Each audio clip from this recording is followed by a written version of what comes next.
Hi guys, I'm doing a video review on the Nike NFL Elite Teddy Bridgewater jersey. Teddy Bridgewater is the backup quarterback of 2014 for the Minnesota Vikings. He backs up Matt Castle. So we'll quickly go through the details of this jersey today. Like I mentioned, this is the Nike Elite. This is the authentic jersey, as close as you can get to the ones worn on field. Unless you actually go to an auction website and get a jersey that was physically worn on field. This is about as close as a consumer can get. Just to show that it was purchased from the NFL shop authentically. There's my invoice there. I've covered up all of my important details. And we'll get back to the jersey here. This is the Vikings home jersey. We'll start by looking at the NFL shield right in the front here. It may be difficult to see right now, but this has a bit of the NFL shield on the authentic ones has a bit of a pearl look to it on the red. Kind of hard to tell there, but if you get one of these in person, you'll see what I mean. We have the fly wire on the collar of the authentic jerseys.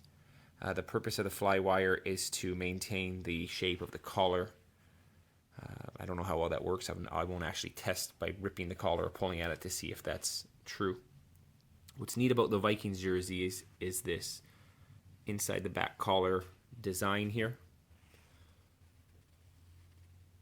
And we have on the inside the neck tag. This is a size 40, which in the Elite jerseys is the equivalent of a medium. This one here is made in Guatemala. This back neck tag will not irritate you. It's sewn flush with the jersey and the edges will not come up. Now heading over to the right shoulder of the jersey, I was real pleased to see that when I opened the jersey, that these were actually sewn on rather than screen printed. You can see the stitching there in the yellow line, and you can see the white lines stitching.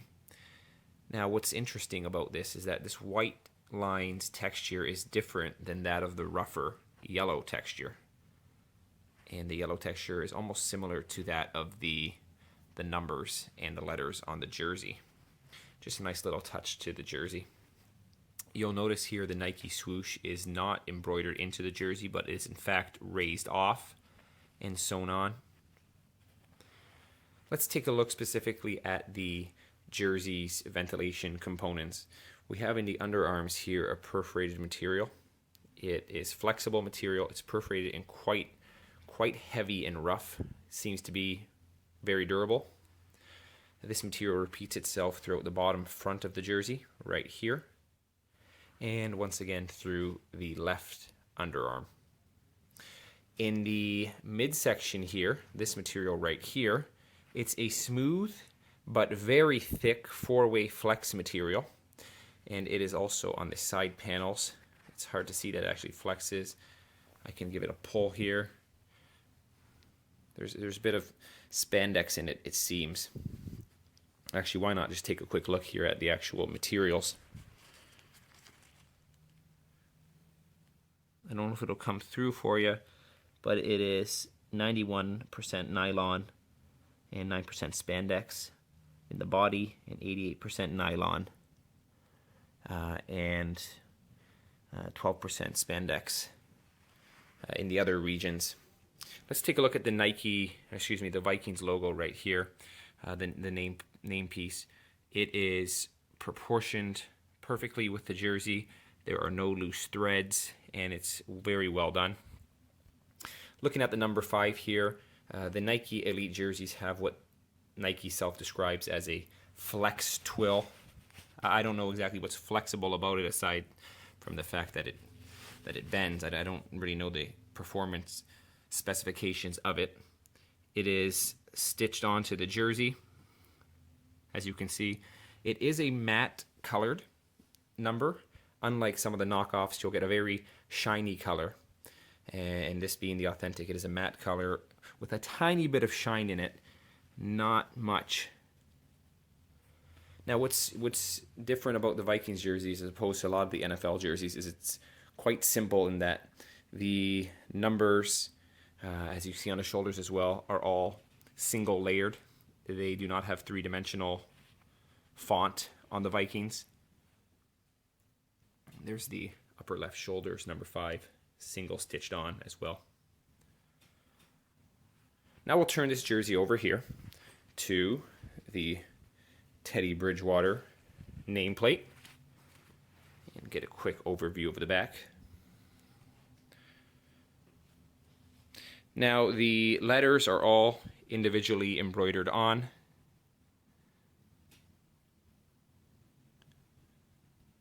What's unique to the Vikings letters and their font is this triangulation on different letters. You can see in the T, it's on the A, it's also on the inner part of the G. The name is put on a nameplate. The nameplate is in turn sewn onto the jersey.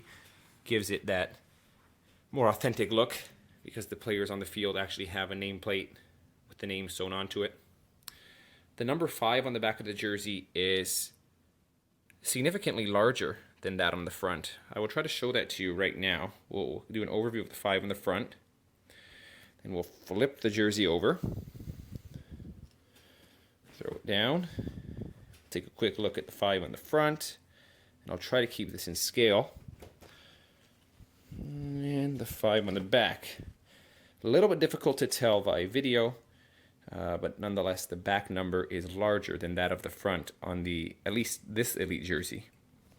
Here's the tags here. I forgot to show you the Nike and NFL tags, the NFL hologram right there. Now, I know a lot of you elite jersey purchasers are, I've seen on some of the fan boards, they get concerned that the actual jersey sent to the consumer doesn't have the font as big as that worn on the field. This is a couple inches high, but I think the font on the actual jerseys worn on the players' backs is about this big, probably about half an inch bigger per letter. This is as close as we, the consumer, it seems, can get to the actual jersey without going on a team-specific auction site and finding the exact specific font size. I'm happy with this.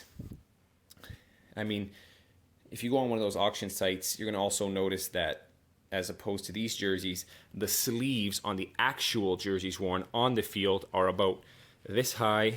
Some are very tight up on the player's shoulder and triceps area.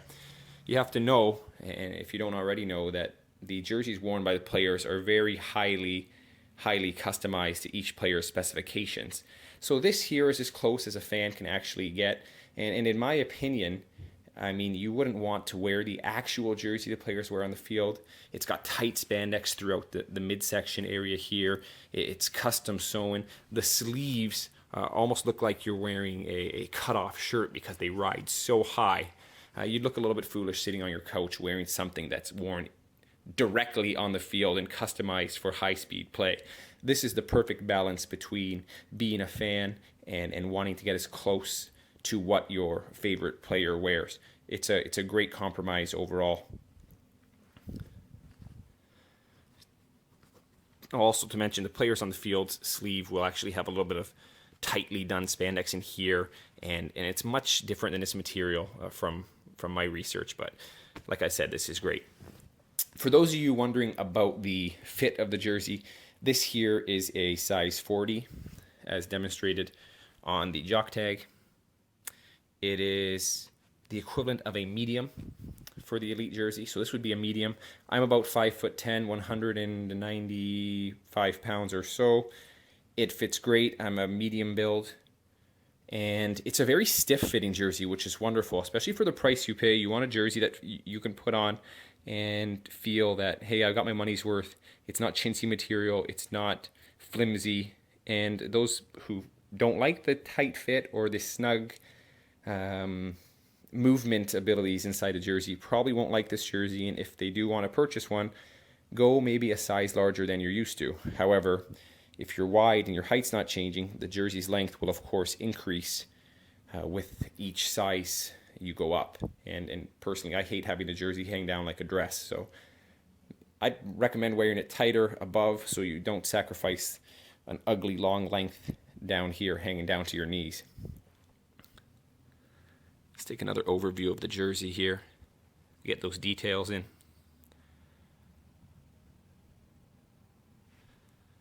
What's interesting too for the Minnesota Vikings fans, I believe they're the only team in the league who has different number font.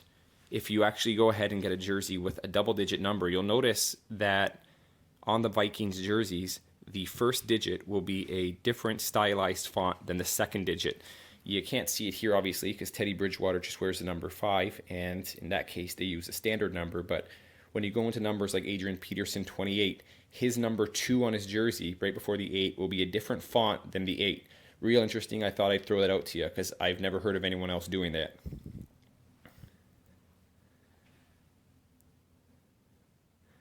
Of course, no good elite jersey review would be complete without the old waterproof test. So I will go ahead and pour a little water on the areas deemed to be waterproof. Pardon me one sec here.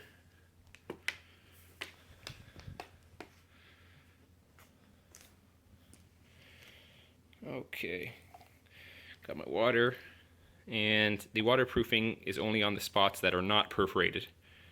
So I will pour. Oh, look at that. So it beads up on the jersey, and in the parts where the waterproofing doesn't exist, it soaks right in. So as you can see, it's beaded right in this area, but soaked into the perforated area. I'll just dump it off there. Oh, went all the way up the jersey. Nonetheless, you can see it's waterproof here, not so much here. The waterproofing is just another perk that the fan can take comfort in knowing that it's there because of the price they paid, but I don't really see the practicality of it. It'll certainly probably won't come in handy for me, especially considering this part here indeed saturates with water. Alright guys, so I'll flip the jersey over one more time just to finish off the review. Like I said, a very heavy material, and I can feel it as soon as I lift the jersey up. It's great. You know, you just want to know that you got something a little different from all of those replicas out there. And wearing it gives you a sense of pride that, I worked hard for something, and now I'm going to represent my team in it. And of course, you're not cheaping out on yourself. And I don't recommend buying too many of these bad boys. They, unless you have it, then go ahead. But they can set you back. I just want to thank you guys for watching the video here. Enjoy the rest of the NFL season, and we'll see you later. Thank you.